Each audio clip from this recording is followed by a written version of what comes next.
Bismillahirrahmanirrahim. Assalamualaikum warahmatullahi wabarakatuh. Waalaikumsalam. Alhamdulillah hamdan katsiran thayyiban mubarakan fihi.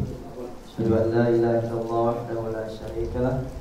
Asyhadu anna Muhammadan abduhu wa rasuluhu la nabiyya ba'd. Alhamdulillah, puji syukur kehadirat Allah Subhanahu wa taala, mana pada malam hari ini kita dapat berkumpul di tempat yang belum pernah kita datangi. Mudah-mudahan di malam ini kita mendapatkan keberkahan dari Allah Subhanahu wa taala. Itu salah satunya dalam talabul ilmi.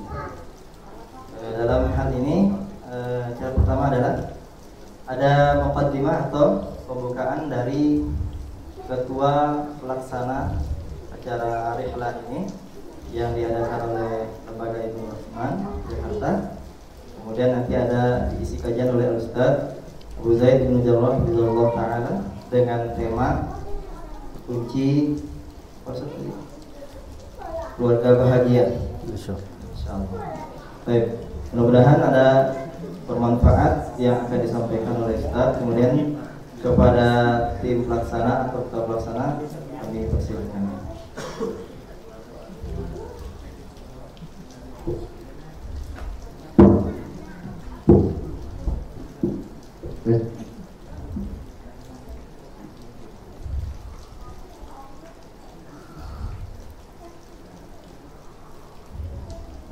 Bismillahirrahmanirrahim. Assalamualaikum warahmatullahi wabarakatuh.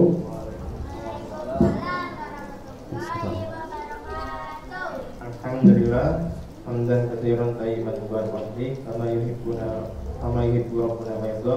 Asyhadu an la ilaha illallah wa asyhadu anna Muhammadan abduhu wa rasuluh. Amma ba'd. Puji syukur kehadirat Allah Subhanahu wa taala yang telah melimpahkan nikmatnya sehingga kita bisa berkumpul menuntut ilmu pada malam hari ini. Pertama-tama saya ingin mengucapkan saya pribadi dari ketua pelaksana dan mewakili rekan-rekan saya semua panitia ingin mengucapkan jazakumullahu khairan wa barakallahu fikum kepada para donatur dan para sponsor yang telah mensupport acara kita pada tanggal 30 dan 31 hari ini. Selanjutnya kami selaku perwakilan dari panitia ingin memohon maaf kepada para jamaah atau para peserta rihlah apabila ada banyak sekali kekurangan pada acara pada hari ini. Kami memohon maaf sebesar-besarnya karena tidak lain acara ini kami adakan untuk tujuan mempererat ukhuwah Islamiyah ya, terutama di dalam Lembaga Ibnu Utsman Jakarta. Mungkin itu aja sambutan sedikit dari saya. Kurang lebihnya mohon maaf. Wassalamualaikum warahmatullahi wabarakatuh. Waalaikumsalam.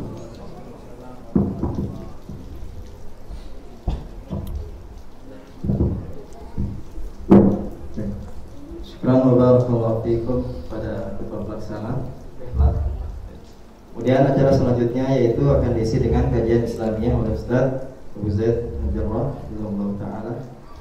Terus setelah itu akan ada sesi tanya jawab ya dari ikhwan semua karena hubung akhwat berhalangan untuk datang kemari. Pada Ustaz Abu Zaid,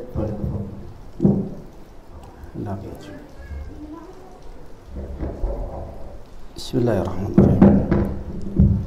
Assalamualaikum warahmatullahi wabarakatuh. Innal hamdalillah nahmaduhu wa nasta'inuhu wa nastaghfiruh wa na'udzu billahi min shururi anfusina wa min sayyiati a'malina. Man yahdihillahu fala mudilla lahu wa man yudlil fala hadiya lahu. Wa asyhadu an la ilaha illallah wahdahu la syarika lahu wa asyhadu anna Muhammadan 'abduhu wa rasuluh. Ya ayyuhalladzina amanu taqullaha haqqa tuqatih wa la tamutunna illa wa antum muslimun. Thumma amma ba'd. Fa inna asdaqal hadits kitabullah wa khairal hadi hadi Muhammadin sallallahu alaihi wa alihi wa sallam. Wa syarrul umuri muhdatsatuha wa kullu muhdatsatin bid'ah وكل بدعة ضلالة وكل ضلالة في النار. Ikhwani a'azzakumullah, alhamdulillah kita bersyukur kepada Allah tabaraka wa ta'ala atas limpahan dari karunia nikmatnya yang Allah telah berikan kepada kita, tentunya dari nikmat Islam, nikmat iman, dan nikmat sehat wal afiyah. Alhamdulillah, pada malam yang mulia ini kita dikumpulkan di salah satu tempat yang insyaAllah Allah berkahi, yang Allah berikan rahmatnya, kerana tempat ini dijadikan di antaranya menuntut ilmu, bagian daripada ibadah yang diwajibkan oleh Nabi SAW. Namun jamaah sekalian, tema yang kita akan bahas ini sebenarnya permintaan dari para ummahat, ya, kerana ummahatnya enggak hadir. Jadi permintaan bagi para ummahat, bagaimana kiat untuk menjadikan sukses di dalam berumah tangga. Mungkin ini pun bisa juga antum pelajari bagi para ikhwah yang belum menikah atau yang ingin menikah atau yang sudah menikah. Di antaranya kita mengambil beberapa faidah, mengambil ilmu sebagaimana yang para ulama mengambil kiat sukses berumah tangganya sebagaimana rumah tangga Nabi SAW. Maka rumah tangga yang bahagia itulah yang diidam-idamkan mungkin, ya, oleh seluruh manusia, baik itu laki-laki dan perempuan. Maka rumah tangga yang akan dibina, di antaranya ini satu ibadah yang sangat mulia di sisi Allah. Seseorang ketika dia tidak lagi bersendirian atau dikatakan sebagai masih bujang jomblo, maka dia akan menikah, maka Allah jadikan kemuliaan pada dirinya, kerana dengan menikah dia bisa menundukkan pandangannya, dia bisa menjaga kemaluannya, dan terus sampai di dalam pernikahan ada hak-hak yang dia harus jaga antara dirinya dan istrinya. Oleh karena itu, di antara musuh manusia yaitu iblis, tidaklah akan diam menggoda anak Adam yang pada saat ingin menyempurnakan agamanya dengan menikah. Karenanya iblis pada saat tenggelamnya matahari menyebarkan bala tentaranya agar mereka ini membuat fitnah dari keturunan anak Adam. Di antaranya ada yang datang kepada iblis, aku telah berbuat begini dan begini. Namun iblis mengatakan, belumlah apa-apa yang engkau perbuat. Lalu datang lagi bala tentaranya mengatakan, aku telah berbuat memisahkan di antara suami dan istri. Maka iblis mengatakan, engkaulah yang akan mendapatkan derajatnya tinggi. Lalu iblis menyuruh mendekatnya, lalu berkata, kamu anak buah yang paling hebat, diberikan mahkota. Nah, di dalam kebahagiaan rumah tangga itu tidak mudah jemaah. Banyak kiat-kiat kuncinya, atau paling tidak kita butuh perjuangan untuk mendapatkan rumah tangga yang menjadi bahagia. Di antaranya yang pertama, kunci untuk mendapatkan rumah tangga yang bahagia, kunci yang pertama ada harus dibentengi iman dengan bentengan yang kuat.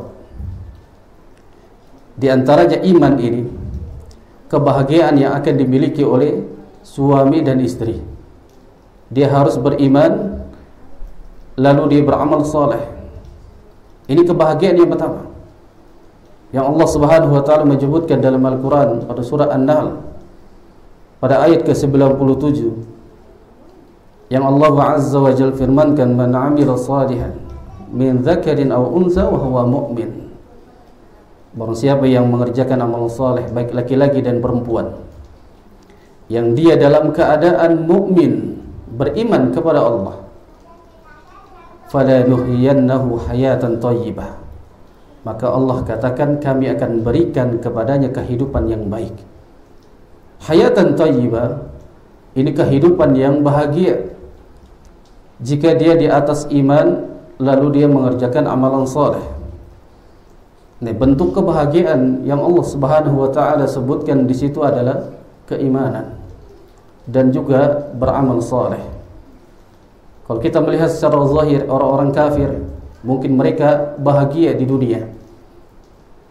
Dia tidak pernah merasakan keributan di dalam rumah tangganya. Ketahuilah jamaah, rumah tangga seperti itu adalah rumah tangga yang tidak bahagia. Rumah tangga yang bahagia yang dimaksudkan oleh Allah Tabaraka wa Ta'ala di sini adalah orang yang beriman lagi dia mengerjakan amalan saleh. Maka itulah kebahagiaan hakiki yang nanti sampai dibawa kepada surga Allah Subhanahu wa Ta'ala.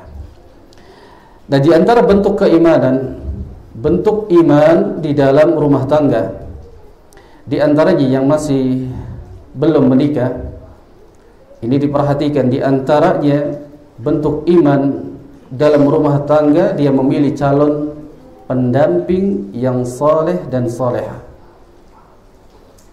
Karena Nabi SAW yang kita tahu hadisnya, Rasul mengatakan tunkihul mar'atu li arba', wanita itu dinikahi karena 4 hal. Nabi mengatakan yang pertama, limaliha, karena hartanya, walihasabiha, karena nasab garis keturunannya, wajamaliha, lalu yang ketiga karena kecantikannya, walidiniha, dan yang keempat adalah karena agamanya.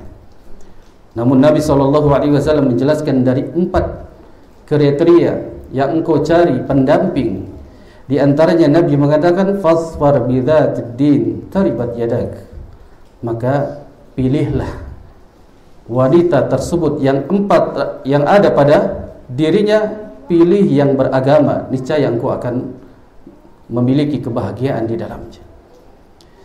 Jadi Al-Imam Ibnu Al-Jauzi ini menjelaskan, memberikan nasihat kepada para syabab, para pemuda, atau memberikan nasihat kepada mereka yang ingin menikah.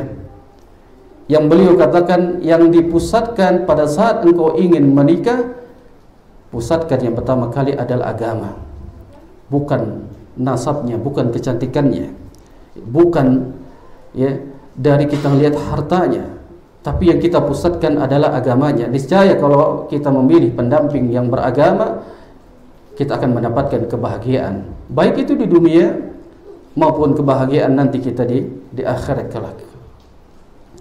Maka satu pesan yang diwasiatkan oleh guru-guru kami pada saat kami juga ingin menikah pada saat itu, wasiatnya sebagaimana wasiat Nabi SAW, cari yang beragama. Adapun jika engkau mencari karena wajahnya, kecantikannya, maka berapa tahan lama kecantikan itu akan tetap ada.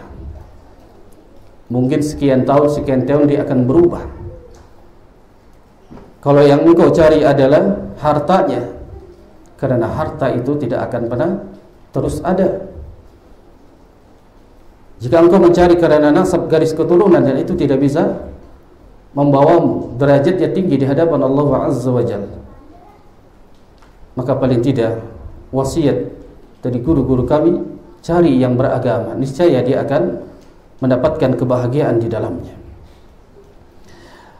Maka hendaklah juga orang yang ingin menikah mencari agama itu yang terbaik dibandingkan dari memilih yang lainnya. Karena memang ada riwayat pendapatnya Al-Imam Ahmad pada saat datang kaumnya kepada beliau mengenai tentang dia menolak seorang wanita karena tidak ada kesenangan di hatinya karena melihat dari wajahnya. Maka apa? Kata Imam Ahmad, sesungguhnya engkau telah menolak karena agamanya. Makanya di sini dijelaskan, Imam Ahmad berpendapat menyelisih sebagaimana hadis Nabi SAW. Jika engkau ingin memilih pasangan, beliau lebih berpendapat kepada lihat dulu wajahnya. Lihat dulu wajahnya. Karena niscaya jika engkau setuju, lalu hatinya senang dengan melihat wajahnya, maka tanya agamanya. Apakah dia memiliki agama atau agamanya baik di atas Quran dan Sunnah? Kalau cantik namun tidak memiliki agama, maka janganlah engkau pilih, karena kebinasaan jika engkau memilih seorang pendamping yang tidak memiliki agama. Sebagaimana yang dikisahkan satu kisah yang berkata kepada Hasan Al-Basri, ada seseorang yang datang kepada beliau, yang beliau menjelaskan kriteria pasangan yang akan dipilihnya. Orang tersebut berkata kepada Hasan Al-Basri, aku memiliki seorang putri yang siap untuk dinikahkan. Telah banyak yang datang melamar putriku, dari seseorang yang memiliki harta, dari orang yang memiliki kedudukan yang tinggi, jabatan nasabnya bagus. Maka mana yang aku pilih untuk menikahkan putriku kepada mereka? Apa jawaban Hasan Al-Basri? Beliau mengatakan, nikahkanlah kepada orang yang takut kepada Allah Tabaraka wa Ta'ala. Niscaya kalau orang yang takut kepada Allah, kalau dia mencintai, maka dia akan memuliakannya. Namun kalau dia membencinya, tidak suka dengan perempuan tersebut, niscaya dia tidak akan menzalimi istrinya, karena dia takut kepada Allah Subhanahu wa Ta'ala.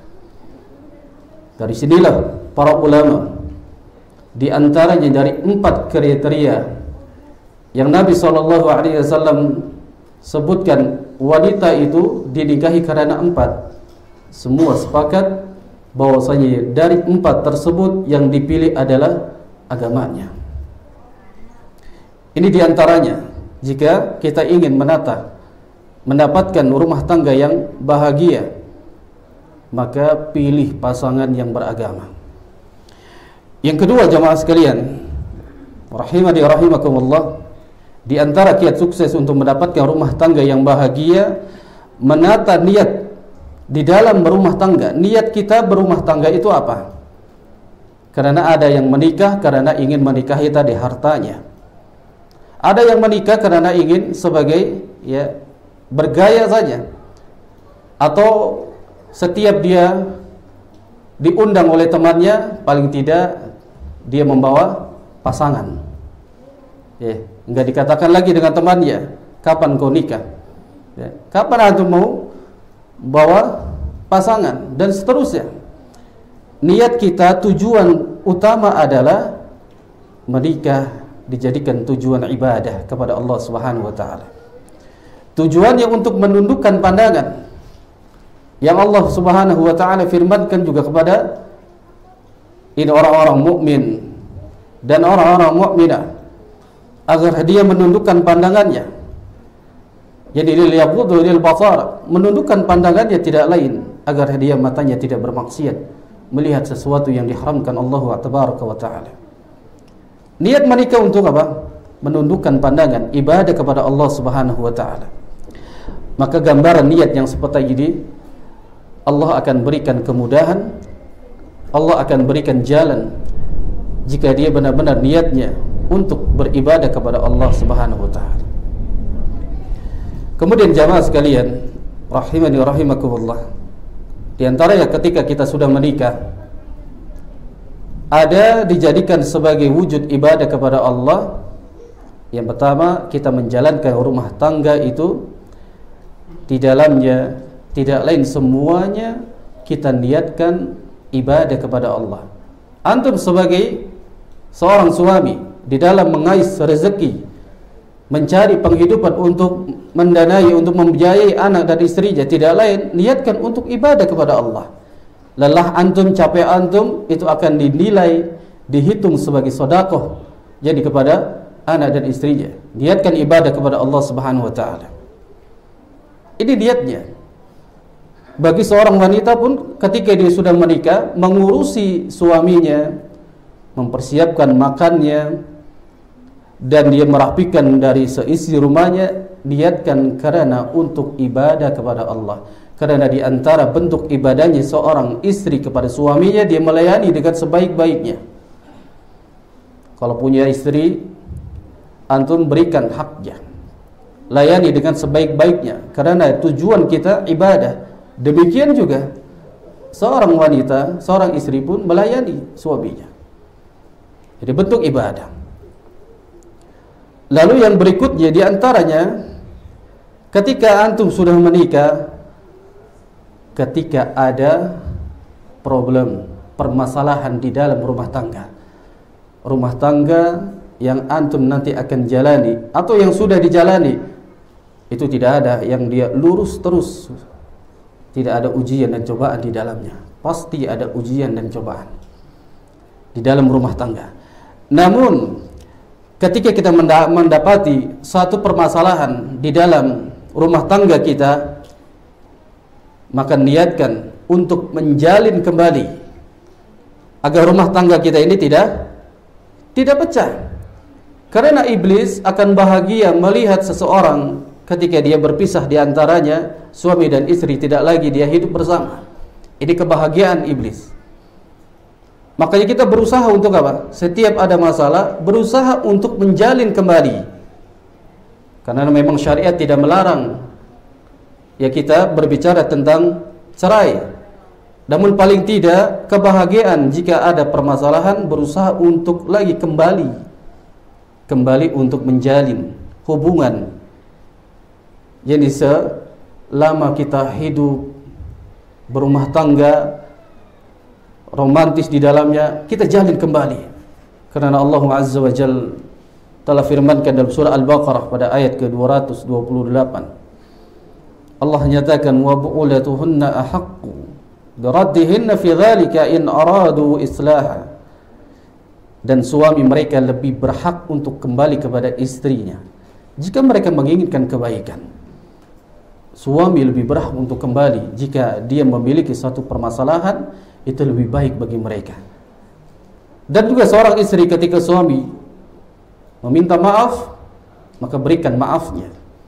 Karena di antaranya ada niat untuk menjalin kembali hubungan rumah tangga mereka apabila telah ada permasalahan di dalam rumah tangga. Yang belum menikah, antum pahami, rumah tangga itu terus selalu ada masalah. Rumah tangganya Nabi SAW pun sama, memiliki permasalahan. Di antaranya rumah tangga Nabi SAW ini selalu ada problem tentang masalah hati, tentang masalah ya cinta.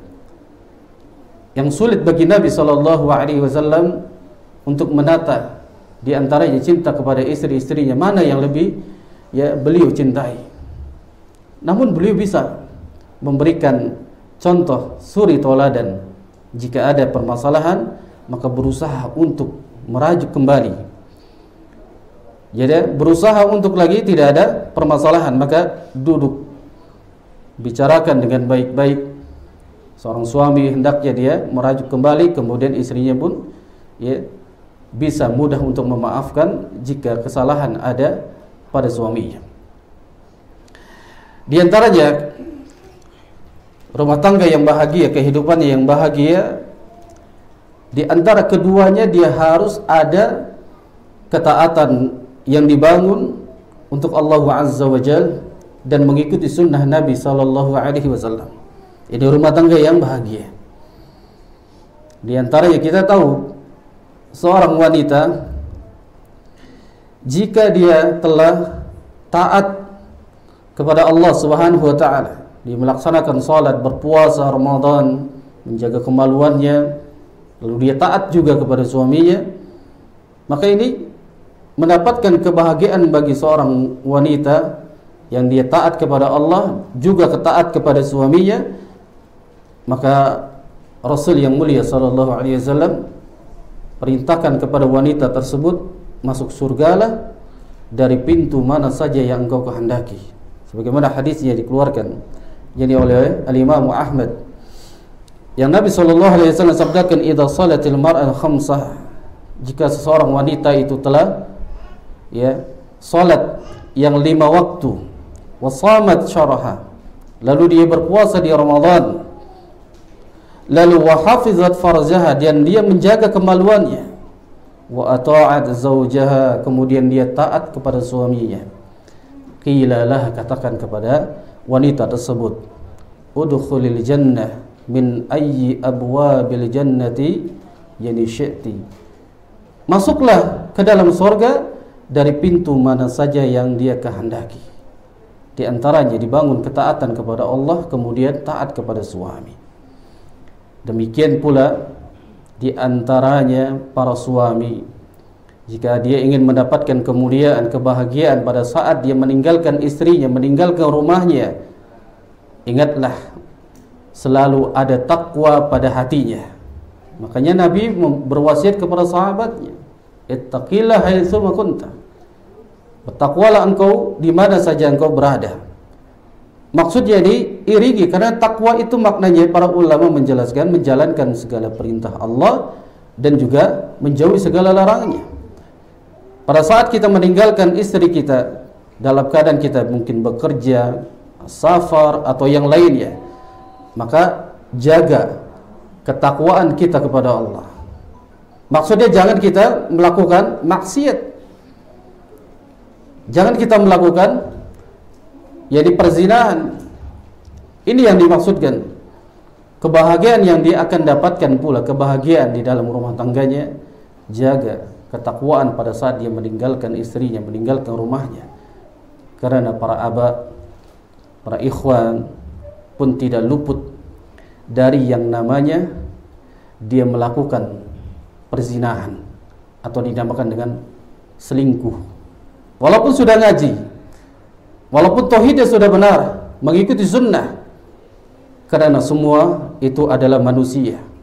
Pada saat dia meninggalkan istrinya, dia meninggalkan rumahnya, maka syaitan akan terus menggoda untuk bermaksiat kepada Allah Subhanahu wa ta'ala. Maka tidak sedikit dari kaum muslimin, khususnya juga yang sudah mengaji di atas sunnah, banyak yang terjatuh ke dalam perselingkuhan ketika dia meninggalkan istrinya di rumah. Maka jaga takwa itu kalau ingin mendapatkan rumah tangga yang bahagia. Maka diantaranya, jika rumah tangga yang sudah dibangun dengan niat ibadah, menjaga kerukunan rumah tangga tersebut, apabila kita mendapatkan satu ujian yang diuji oleh Allah Tabaraka wa Ta'ala, maka hendaklah kita sabar di dalam menghadapi ujian tersebut. Mungkin setelah menikah, antum akan diuji kehidupannya, mungkin semakin miskin.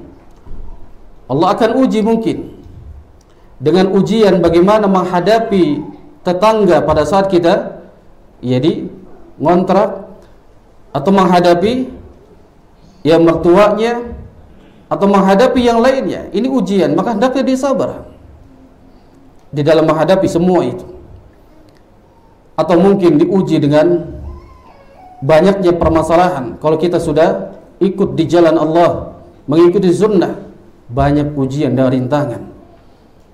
Namun bagi orang yang beriman, yang sudah di atas tauhid, mengikuti sunnah, pada saat dia mendapatkan ujian dan cobaan, tidak lain dia dapati semua ujian itu adalah kebaikan bagi dirinya. Yang Rasul sallallahu alaihi wasallam sabdakan, ajaban lil amril mu'min, sungguh menakjubkan urusannya orang yang beriman itu. Kenapa? Inna amrahu kullahu khairan wa laysa dzala li hadin illa lil mu'min. Semua urusan baginya itu adalah jika dia mendapatkan nikmat, maka dia bersyukur kepada Allah Subhanahu wa ta'ala. Kalau dia dapat ujian, musibah, maka dia sabar di dalamnya. Dapat nikmat, dia bersyukur kepada Allah. Dapat ujian, dia sabar. maka kehidupannya akan menjadi baik jika dia mendapatkan ini. Maka nasihat para ulama, jika dia tidak sabar dengan ujian pada saat antum sudah berumah tangga, maka ini akan menjadi rumah tangga yang di dalamnya terus banyak permasalahan. Mungkin seorang istri, ketika dia sudah menikah, suaminya sudah berhenti bekerja atau pendapatannya berkurang karena pandemi. Kalau istri tidak sabar menghadapi ujian tersebut, maka akan terus ada permasalahan di dalamnya. Nah, seorang suami pun demikian, jemaah. Maka pada saat kita memiliki ujian dan cobaan, sabar, semuanya akan mendapatkan kebaikan jika kita menghadapinya yang dengan sabar. Maka di antara kunci yang kedua, ikhwani fiddin wa akhwat fillah azzakumullah, kebahagiaan yang akan dia dapat pada saat dia membangun rumah tangga, dia harus di atas ilmu. Karena ilmu itu adalah cahaya untuk rumah tangganya. Tentu sebagaimana kita ini berjalan di satu kegelapan, yang kita kan membutuhkan apa? Cahaya untuk menerangi jalan kita sampai kepada tujuan. Dan rumah tangga yang kita bangun pun demikian, jemaah. Kalau dia tanpa ilmu, maka kegelapan terus yang dia jalani. Maka dia butuh yang namanya ilmu. Di dalam rumah tangga ini membutuhkan ilmu. Agar suami istri itu bahagia di atas ilmu. Di antaranya yang harus dia pelajari setelah dia menikah, membangun rumah tangganya, pelajari ilmu tentang fikih pernikahan. Karena banyak pada saat setelah menikah, dia tidak tahu fikih tentang pernikahan. Bagaimana memuliakan istri, istri bagaimana memuliakan suami, memberikan haknya kepada suami. Terkadang juga suami tidak tahu hak-hak seorang suami diberikan kepada istrinya. Sampai hal yang berkaitan dengan berhubungan, yang berjima, itu diajarkan oleh Nabi. Namun kalau kita tidak mengetahui tentang ilmu ini, maka niscaya kalian tidak akan pernah berbahagia di dalam rumah tangganya. Ini dijelaskan sampai sedemikian.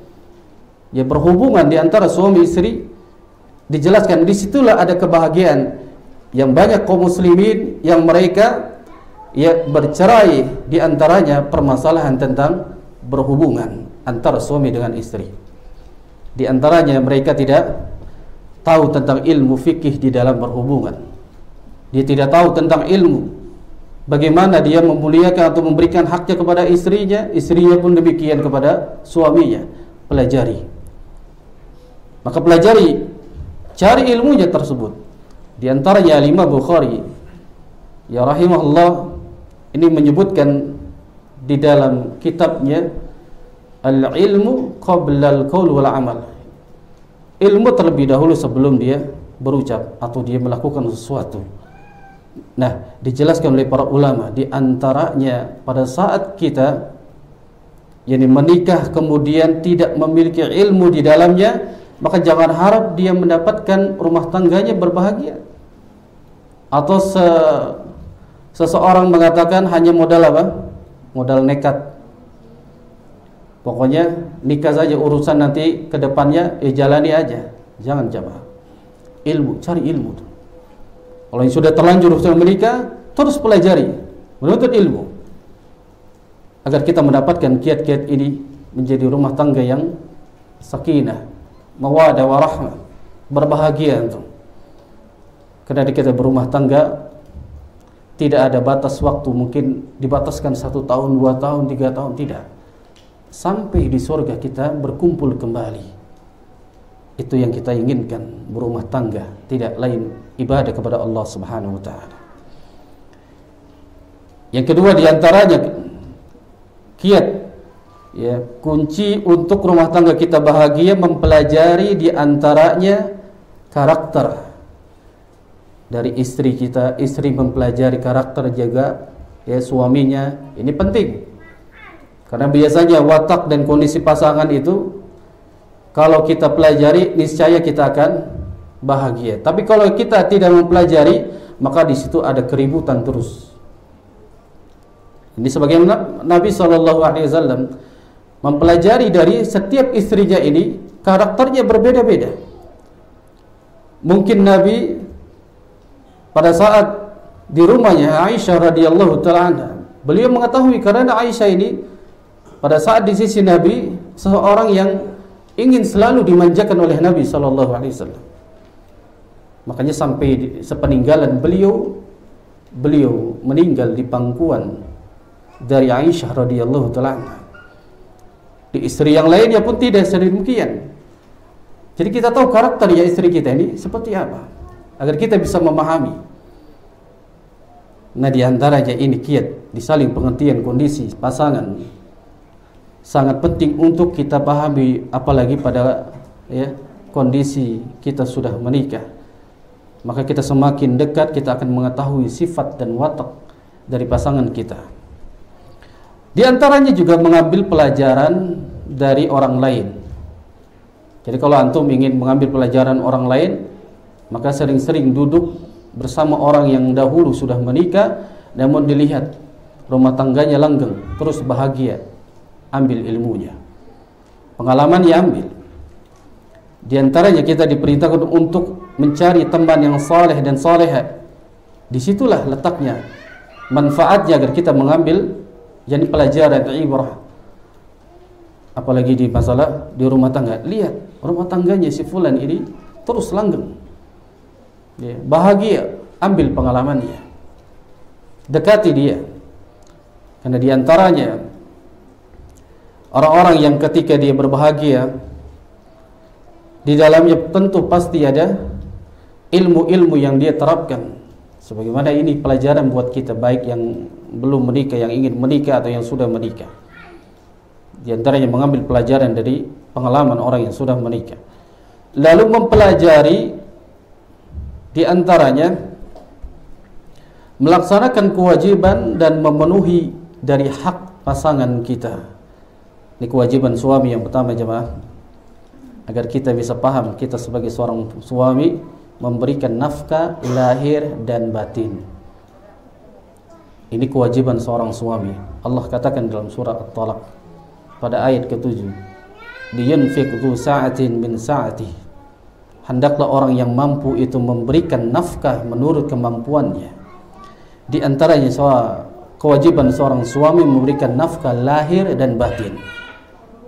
Maka ketika para ulama memberikan fatwanya, ada seseorang yang dia mampu di dalam memberikan lahirnya, diberikan rumah, diberikan kebutuhan di dalam kesehariannya, namun dia tidak bisa memberikan dari hak batinnya, maka ulama dari kalangan mazhab Syafi'i bahwasanya pernikahannya itu batal. Kenapa demikian? Karena mazhab Syafi'i, dari ulama-ulama yang mengambil mazhab Syafi'i, karena nikah di antaranya yang sangat penting adalah berhubungan. Di situ ketika seseorang menikah namun dia tidak mampu untuk memberikan haknya di dalam batinnya, maka sesungguhnya itulah bukan sehakikatnya dia menikah, walaupun dia mampu di dalam lahirnya. Dan ini pun harus lahir dan batin perlu. Dan juga perlu juga secara lahirnya, ada yang dia batinnya terus tapi lahirnya nggak pernah dikasih. Enak sekali orang seperti ini, nggak mau dia bekerja, yang penting menafkahi secara batin. Tidak, harus ada lahir dan batin. Ini kewajiban seorang suami. Di antaranya Imam Ibnul Munzir yang beliau berkata, para ulama kami sepakat ijma' di antaranya kewajiban seseorang adalah menafkahi istri itu dengan menafkahi lahir dan batinnya. Ini sepakat para ulama. Maka ini yang harus dipahami. Jadi antum sebagai seorang suami ketika sudah menikah, bekerja, cari penghidupan. Jangan numpang dengan mertua. Jangan mengandalkan harta yang milik seorang istri, mengandalkan harta mertua, atau dia mengandalkan orang lain. Bekerja, cari penghidupan, berikan nafkah. Jadi istri kita, berikan nafkah anak-anak kita.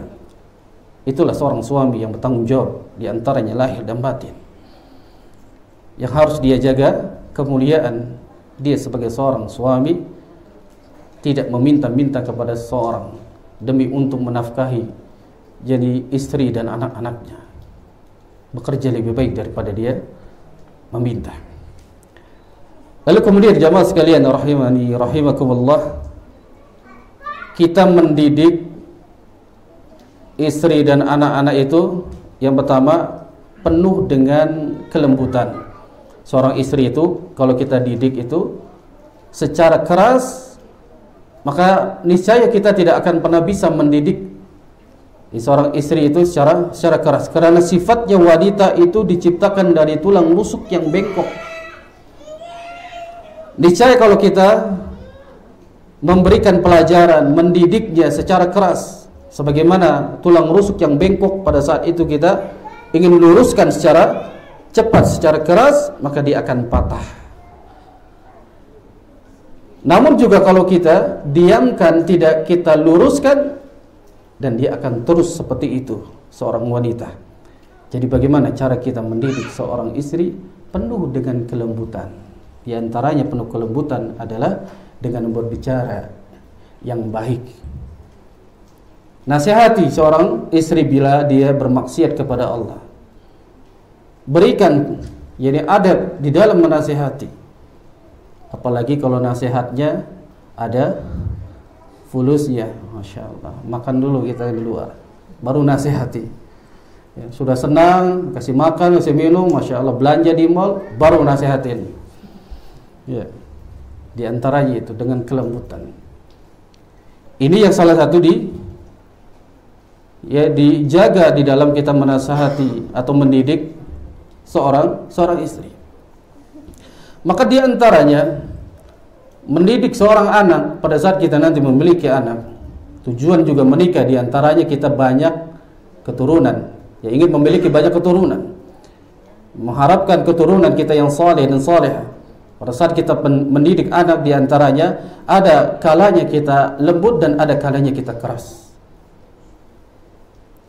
Anak ini karakternya memang biasanya ketika diberikan nasihat dia akan diulangi lagi. Namun didiklah pada saat dia melakukan kemaksiatan, melakukan yang sifatnya melanggar aturan Allah, syariat Allah, maka kadang kalanya kita bisa keras agar dia tidak lagi meninggalkan syariat yang dia tinggalkan dari perintah Allah Azza wa Jalla. Namun jangan sampai kita keras di dalam mendidik, yaitu memukul atau sampai menzalimi, memukul wajahnya atau kita menganiaya. Nah, di antaranya jadi sebagai bentuk pendidikan bagi anak-anak kita. Ada kalanya kelembutan dan ada kalanya kita tegas. Dan kerasnya di sini bukan adalah keras yang membenci, melainkan tegas agar anak ini bisa memahami mana batasan syariat yang tidak boleh ditinggalkan, mana batasan permainan yang dia mainkan ini melanggar dari syariat Allah. Itu tegas agar keturunan kita mendapatkan kebahagiaan, terus mendapatkan kebahagiaan sampai dalam surga. Di antaranya juga jamaah sekalian yang perlu diperhatikan antum sebagai seorang suami, milikilah akhlak yang mulia. Mungkin kalau antum ketemu dengan teman, Masya Allah akhlaknya, adabnya, seorang teman dimuliakan. Ketika bertemu dengan istri, tidak ada akhlak memuliakan istri, tidak ada adab di dalam berhadapan dengan istri. Namun antum bisa berhadapan dengan teman antum, dengan bos antum, dengan karib kerabat, bisa memberikan akhlak yang baik. Kenapa tidak dengan istri kita? Nah, di antaranya Nabi SAW menyebutkan akmalul mu'minin imanan ahsanuhum. Orang mukmin itu yang paling sempurna imannya, kata Nabi SAW, ahsanuhum khuluqan, yang baik akhlaknya. Seorang mukmin yang sempurna imannya adalah orang yang paling baik akhlaknya. Wa khiyarukum li nisaihim khuluqan. Yang paling baik akhlaknya, yang paling baik akhlaknya yaitu kepada istri. Jangan terbalik. Antum bisa ramah tamah di hadapan orang lain tapi tidak bisa beramah tamah di hadapan istri antum. Nah, di antaranya ini akhlak yang mulia yang antum harus miliki agar rumah tangga itu mendapatkan kebahagiaan, agar kita mendapatkan kemuliaan di sisi Allah Azza wa Jalla. Jaga akhlak antum di hadapan istri. Lalu di antaranya kewajiban yang setelah kewajiban seorang suami, ada kalanya seorang istri dia harus tahu kewajiban istri itu apa saja. Yang pertama di antaranya kewajiban seorang istri, dia bersyukur terhadap pemberian suami. Nah, ini garis bawahi jemaah. Ya, bersyukur terhadap pemberian ya suami. Karena Nabi sallallahu alaihi wasallam ini sabdakan uriyatun nar, aku diperlihatkan neraka jahanam, fa idza aktsaru ahliha an-nisa. Paling banyak penghuninya adalah para wanita. Ya, paling banyak ahliha an-nisa'u yaghfurna. Mereka para wanita yang tidak bersyukur atau mereka ingkar. Maka sahabat bertanya kepada Nabi sallallahu alaihi wasallam, ayaghfurna billahi. Apakah mereka ini kufur terhadap Allah? Maka Rasul mengatakan yaghfurna al-ashirah. Tidak, mereka kufur terhadap ini suaminya. Wa yakfurna al-ihsan, dia mengkufuri kebaikan suaminya. Walau ahsanta ila ahdahunna ad-dahra thumma ra'an minka syai'a qalat ma araitu minka khairan faq. Jika engkau berbuat baik kepada salah seseorang ya, dari mereka sepanjang masa, kemudian engkau melihat kekurangan walaupun sedikit, dia akan berkata kepadamu, aku tidak pernah melihat kebaikanmu sama sekali. Dia ingkari kebaikan suami. Dia tidak pernah bersyukur atas pemberian suami. Di antaranya disinilah kewajiban suami pada saat memberikan haknya lahir dan batin. Ini sesuai kembali kepada kemampuan dirinya. Jika dia memiliki kemampuan bisa memberikan seorang istri nafkahnya sekian, maka itulah yang seorang istri dia harus menerima dan bersyukur ya kepada Allah Subhanahu wa taala. Karena janganlah kita menjadi seorang wanita yang banyak mengeluh. Janganlah kita menjadi seorang ya istri yang paling banyak penghuninya di dalam neraka jahanam karena dia tidak pernah berbuat baik atau mengingkari kebaikan suami. Ini musibah bagi para istri-istri yang saleh. Di antaranya dia harus bersyukur karena Allah katakan wala in syakartum la azidannakum. Barang siapa yang dia bersyukur kepadaku, bersyukur kepada Allah ketika dia mendapatkan nikmat, maka la azidannakum, maka akan aku tambah nikmat yang diberikan kepadanya. Namun wala in kafartum, apabila dia kufur, mengingkari akan kebaikan suaminya, atau dia mengingkari akan nikmat Allah Azza wa Jalla yang telah diberikan, walaupun itu sedikit dia ingkari, maka inna azabi lasyadid, maka sungguh azabku sangat pedih. Jadi peringatan bagi para wanita, jika suaminya datang membawa rezeki walaupun sedikit, maka ucapkanlah bersyukur kepada Allah Subhanahu wa taala. Ini penting ya saling membantu di antaranya agar kita menjalin hubungan yang bahagia. Wa ta'awanu 'alal birri wa taqwa, kita saling tolong menolong di dalam berbuat takwa kepada Allah, berbuat yang baik. Maka di antaranya jika kita saling membantu, istri membantu suaminya, suaminya pun membantu dia istrinya, maka di antaranya Allah Subhanahu wa taala memberikan gambaran bagi suami dan istri ini sebagai pakaian. Allah katakan dalam surah Al-Baqarah pada ayat 187, hunna libasul lakum wa antum libasul lahunna. Jadi mereka adalah pakaian bagimu dan kamu pun adalah pakaian bagi mereka. Maksudnya suami pakaian bagi seorang istri, istri pun pakaian bagi seorang suami. Lalu jamaah sekalian dirahmati Allah Azza wa Jalla, pada saat seorang itu memiliki ya istri atau istri yang nanti memiliki seorang suami, maka hendaklah jadikan di antara keduanya isi di dalam rumah tangganya dengan selalu berzikir kepada Allah Azza wa Jalla, baik itu zikir dengan lisan, membaca Al-Quran dan semisalnya. Jadikan seperti ini. Karena kita tahu Nabi SAW menyebutkan, liyattakhid ahadukum qalban syakiran wa lisanan. Hendaklah seseorang di antara kalian, suami maupun istri, maka mereka itu yang memiliki hati yang senantiasa hatinya syakiran wa lisanan dzakiran. Hatinya selalu bersyukur kepada Allah. Hatinya dia selalu mengingat Allah Azza wa Jalla dengan lisannya. Dan inilah wa zawjatan tu'inuhu ala amri al-akhirah. Mereka istri yang membantu di antara untuk kepentingan akhirat. Dan juga seorang suami membantu istrinya di dalam menjalankan untuk kehidupan akhirat. Maksudnya adalah jika seorang istri membangunkan suaminya untuk melaksanakan sholat malam, di antaranya ini saling tolong menolong, ta'awwanu 'alal birri wa taqwa, di dalam mentaati Allah Azza wa Jalla.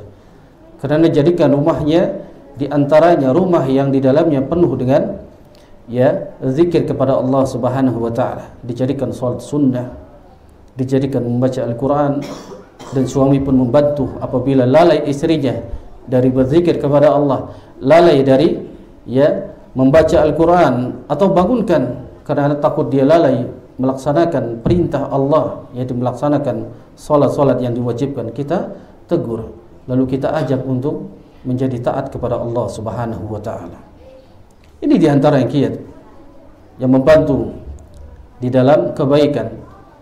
Para istri Nabi SAW pun mereka membantu beliau, baik secara harta, kehidupan, sebagaimana istri Nabi yaitu Khadijah membantu di dalam harta untuk perjuangan dakwah Nabi SAW. Ada kalanya begitu, membantu seorang suami ketika dia tidak memiliki uang, namun seorang istri memiliki uang, memiliki tabungan, maka bantu, berikan kepada suami agar dia bisa mencari kerja, atau agar bisa dia menjadikan tanggung jawabnya, tidak diam. Bantu, saling bantu di dalam ketaatan kepada Allah Subhanahu wa taala. Itu diantaranya kiat kunci untuk mendapatkan rumah tangga yang bahagia. Sampai jam berapa? Sampai malam. Ini panjang sekali ini. Belum kita bab masalah ranjang. Itu yang ditunggu-tunggu oleh ikhwan yang jomblo. Di antaranya antum ini harus banyak kiatnya untuk menggapai rumah tangga yang bahagia. Baik, mungkin Anda kembalikan kepada MC-nya, moderator. Nah, Fadal, mungkin sisanya untuk dijadikan tanya jawab. Silakan. Alhamdulillah, berarti sudah tidak ada dan semua pertanyaan sudah dijawab oleh Ustaz Abu Zaid. Barakallahu fiikum, jazakumullah khairan Ustaz. Kemudian maka dari itu acara ini kami akhiri dan kita akan melanjutkan ke acara berikutnya, yaitu barbecue dan lain sebagainya. Jazakumullah khairan, barakallahu fiikum. Nah, kita akhiri jamaah dengan doa kafaratul majlis. Subhanakallah wa bihamdik, asyhadu an la ilaha illa anta, astaghfiruka wa atubu ilaik. Wassalamualaikum warahmatullahi wabarakatuh.